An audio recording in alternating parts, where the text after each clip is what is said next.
Next हमें study करना है वोल्टेज एंड करंट एक्सप्रेशंस। तो voltage and current expressions in case of multitone modulation, जो टॉपिक हम स्टडी कर रहे हैं उसके केस में वोल्टेज एंड करंट एक्सप्रेशंस। तो देखिए ये भी बिल्कुल सेम है जैसा आपने सिंगल टोन में पढ़ा है। पहले आप पीटी का फॉर्मूला लिख लीजिए, जो कि क्या होता है आपका 1 प्लस MAT²/2 और बाहर ब्रैकेट के बाहर PC से मल्टीप्लीकेशन। अगेन PT आप क्या लिख सकते हैं, VT²/2 VC²/2। अगर आप रेजिस्टेंस की वैल्यू 1 ओम लेकर चल रहे हैं तो 1 प्लस MAT²/2। तो यहां से आपका वोल्टेज का एक्सप्रेशन आ जाएगा VC अंडर रूट के अंदर 1 प्लस MAT²/2। तो ये एक्सप्रेशन बिल्कुल सेम है जैसा आपने सिंगल टोन में स्टडी किया था। सिमिलरली अगर आप PT की वैल्यू I के फॉर्म में लिखते हैं तो IT² IC², ठीक है। इसके अलावा 1 प्लस MAT²/2, तो IT की वैल्यू क्या हो जाएगी आपकी IC under root 1 plus MAT²/2। Clear. So यहां पर आपका IT का एक्सप्रेशन भी आ जाएगा, ठीक है। देखिए ध्यान रखिएगा, ये जो डिवाइड बाय 2 है उससे आपको कंफ्यूज नहीं होना है, ठीक है। मैंने कई जगह डिवाइड बाय 2 लिया है, कई जगह नहीं लिया है। देखिए ओवरऑल आपको जो आंसर माइंड में रखना है वो ये रखना है कि आपका जो एम्पलीट्यूड का स्क्वायर होता है और डिवाइड बाय 2 होता है, ठीक है।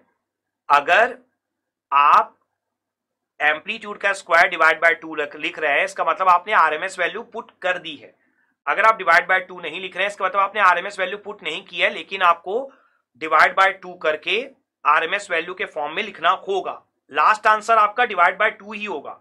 मींस अगर मान लीजिए आपको लिखा है 10 cos थीटा, तो आप अगर इस तरीके से शो कर दें कि V² पावर को V²/R, R की वैल्यू तो मैं 1 लेके चल रहा हूं, तो V² अगर आप शो कर दें, इसका मतलब आपने अभी तक आरएमएस वैल्यू पुट नहीं की है। लेकिन अगर आप लिख दें उसे 10 का स्क्वायर डिवाइडेड बाय 2, इसका मतलब आपने उस V² की जगह आरएमएस वैल्यू डाल दी है। ये बात ध्यान रखनी है, इस 2 से कंफ्यूज नहीं होना है बिल्कुल भी। क्लियर अच्छे से। नाउ सो ये आपने वोल्टेज और करंट एक्सप्रेशन कैलकुलेट कर लिया और आपने देखा कि ये बिल्कुल सेम है जैसा आपने सिंगल टोन में कैलकुलेट किया था। अगेन आपका जो MAT है वो सेम होगा MA1² MA2² and so on के, उसके अंडर रूट के। सो आई होप आपको ये क्लियर हो गया होगा। अगर आपको कोई डाउट है तो आप डाउट पूछ सकते हो। सो अगर आपको कोई डाउट नहीं है तो आई होप आपको ये जो वोल्टेज और करंट का एक्सप्रेशन हमने डिराइव किया है, जैसा हमने सिंगल टोन में भी किया था, आपको बहुत अच्छे से क्लियर हो गया होगा। Now you are able to derive current and voltage expressions for multitone amplitude modulation. So I hope आपको ये कंसेप्ट बहुत अच्छे से समझ में आ गया होगा।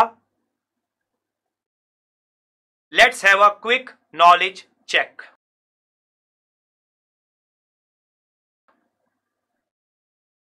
नाउ यहां पर ये सारे पॉइंट्स समझ लेने के बाद अब मैं आपको एक एग्जांपल दूंगा इन सारे फॉर्मूलेस के यूज से रिलेटेड, और उस एग्जांपल के थ्रू आप समझ पाओगे कि आपने जो फॉर्मूले डिराइव किए हैं।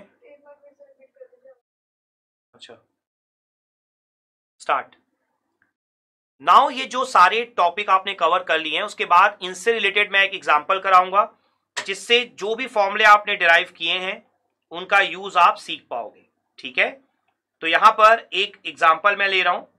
आपको एक AM वेव फॉर्म दी हुई है 20 प्लस 10 cos 4 पाई इंटू 10 की power 3t plus 6 cos 6 pi into 10 की power 3t into cos 2 pi into 10 की पावर 6t।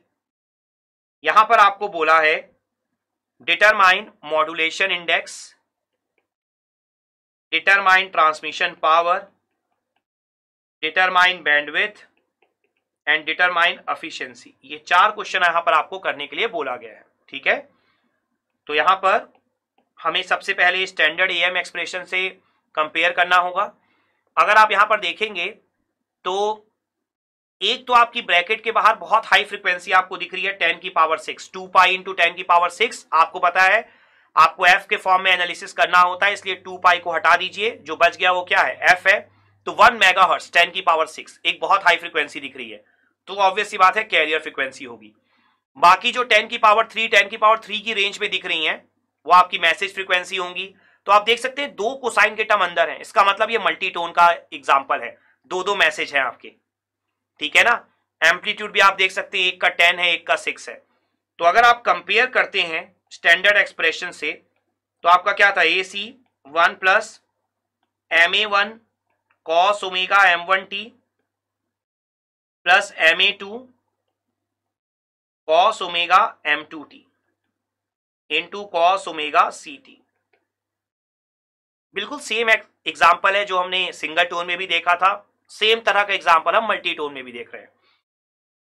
तो अगर आप कंपेयर करें तो आप देख सकते हैं आपके क्वेश्चन में ब्रैकेट के अंदर 1 प्लस नहीं है, दो कॉस तो आपको दिख रहे हैं, स्टैंडर्ड एक्सप्रेशन में भी दिख रहे हैं, क्वेश्चन में भी दिख रहे हैं ब्रैकेट के अंदर, लेकिन 1 प्लस नहीं है। तो 1 प्लस करने के लिए आपको 20 क्या लेना पड़ेगा, कॉमन।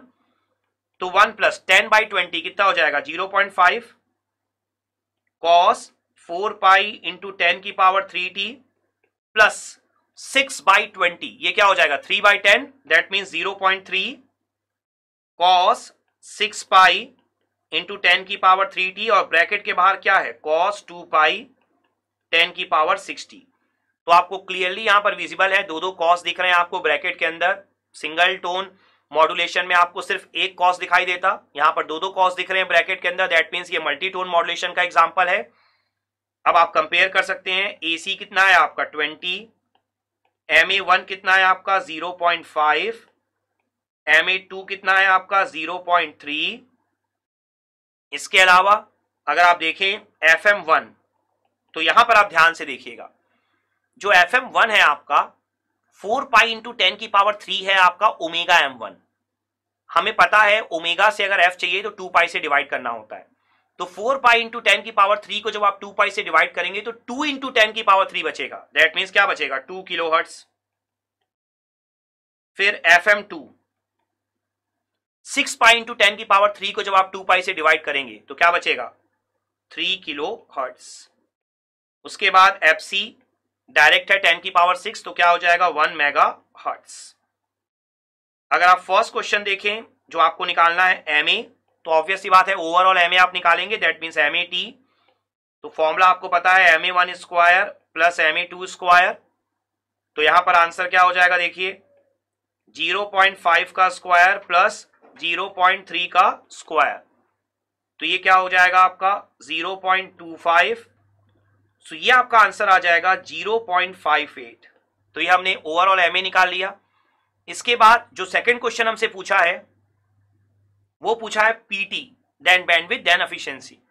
तो जो PT है हमारा, PT का फॉर्मूला आपको पता ही है, PC 1 plus MA square by 2। यहां पर हम MA यूज कर रहे हैं इसलिए MA लिख रहे हैं, otherwise MA MAT same thing है यहां पर। तो PT ये कितना हो जाएगा, देखिए PC मतलब क्या होता है, AC स्क्वायर बाई 2, तो 20 का स्क्वायर डिवाइडेड बाई 2, 1 प्लस 0.58 का स्क्वायर डिवाइडेड बाई 2। तो देखिए ये कितना हो जाएगा आपका 20 का स्क्वायर 400 बाई 2 200, 1 प्लस 0.58 का स्क्वायर डिवाइडेड बाय 2। सो इसका जो आंसर आ जाएगा आपका 233.6 वॉट। क्लियर। सो काफी इजी क्वेश्चन है, जस्ट कैलकुलेटर का आप यूज करेंगे और आपका आंसर आ जाएगा। नाउ नेक्स्ट जो हमारा है थर्ड क्वेश्चन, वो आपका क्या है, बैंडविड्थ का। आपने पढ़ रखा है 2 इंटू हाइएस्ट मैसेज फ्रीक्वेंसी। देखिए हमने थ्योरी में 2FM2 पढ़ा था, आप 2FM2 करके याद मत करिए, हो सकता है ना क्वेश्चन के टाइम पे किसे FM2 ले रहे हैं किसे FM1 ले रहे हैं, या तो आप रूल बना लीजिए कि आप हमेशा ग्रेटर फ्रीक्वेंसी को FM2 लेंगे, या तो आप इस तरीके से याद रखिए 2 इंटू ग्रेटर फ्रीक्वेंसी मैसेज की। तो यहां पर देखिए मैसेज की ग्रेटर फ्रीक्वेंसी कौन सी है, यहां पर FM2 को ही आपने ग्रेटर लिया हुआ है, कोई प्रॉब्लम नहीं है। तो 2 इंटू FM2 ही हो जाएगा। 2 इंटू 3 कितना हो जाएगा 6 किलोहर्ट्ज, और एट लास्ट फोर्थ क्या है आपका? एफिशिएंसी का फॉर्मूला हमारा क्या है? ma square divided by 2 plus ma square, तो कितना हो जाएगा? 0.58 का स्क्वायर 2 प्लस 0.58 का स्क्वायर। सो ये अगर हम कैलकुलेट कर लें तो ये आ रहा है 0.141, दैट मीन्स कितना बोल सकते हैं आप? 14.1%। परसेंट निकालने के लिए जस्ट आप 100 से मल्टीप्लाई कर दीजिए। तो इस तरीके से आप देख सकते हैं, बहुत इजी क्वेश्चन है। आपको जस्ट फॉर्मूला से मुझे फैमिलियर कराना था, फॉर्मूला यूज कैसे करते हैं आपको सिखाना था, इसलिए मैंने ये क्वेश्चन कराया, ठीक है। बट हाँ, लॉन्ग टाइप के क्वेश्चन में आप इस तरह की प्रॉब्लम एक्सपेक्ट कर सकते हैं। सो आई होप आपको ये प्रॉब्लम बहुत अच्छे से क्लियर हो गई होगी। Now you will do a summary quiz and we will review it.